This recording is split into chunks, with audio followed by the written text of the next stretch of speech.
Mahalla yoshlari o'rtasida katta qiziqishga sabab bo'layotgan futbol va mini futbol bo'yicha Davlat xavfsizlik xizmati kubogining Jizzax viloyati bosqichida guruh o'yinlari kuchli raqobat muhitida o'tmoqda.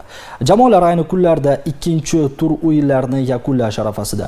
Ahamiyatli tomoni, joriy mavsumda musobaqa geografiyasini kengaytirish va shaffoflikni ta'minlash maqsadida uchrashuvlar nafaqat Jizzax shahri, balki Sharof Rashidov hamda Zardor tumanida ham tashkil etilmoqda.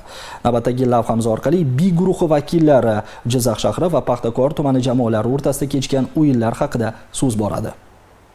Guruhning futbol bo'yicha bellashuvida Jizzax shahrining Turon hamda Paxtakor tumanining Paxtakor mahallasi yoshlari bellashdi. Birinchi turda Paxtakor yoshlari Sharof Rashidov tumanining Toqchilik yoshlari bilan durang o'ynagani sabab ushbu uchrashuvda ularni faqat g'alaba qanoatlantirardi. Shuning uchun jamoa o'yinni faol boshladi. Taktik va qarshi hujumlarda ular bir necha vaziyatlar yaratdi. Ana shunday urinishlardan biri esa gol bilan yakunlandi. Ammo paxtakorliklarning quvonchi uzoqqa cho'zilmadi. Turon yoshlari burchak zarbasidan keyin muvozanatni tikladi. Qolgan daqiqalarda esa jamoalar ehtiyotkorlik bilan harakat qila boshlashdi. Ikkinchi bo'lim asosan teng kurashlar ostida kechdi. Uchrashuvning oxirgi daqiqalarida bosimni oshirgan Turon jamoasi esa g'alaba golini urib, muhim 3 ochkoga ega chiqdi. Yakuniy hisob 2-1.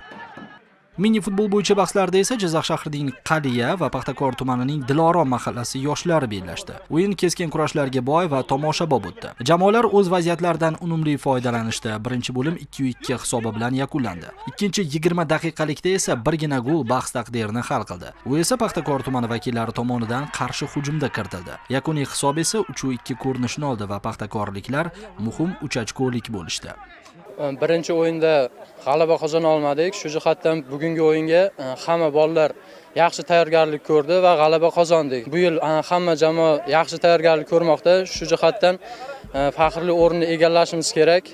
O'tgan yilgi musobaqada ikkinchi o'rinni egallaganmiz. Bu yil albatta faxrli birinchi o'rinni egallab, respublika bosqichida ham faxrli o'rinlarni egallaymiz degan umiddaman.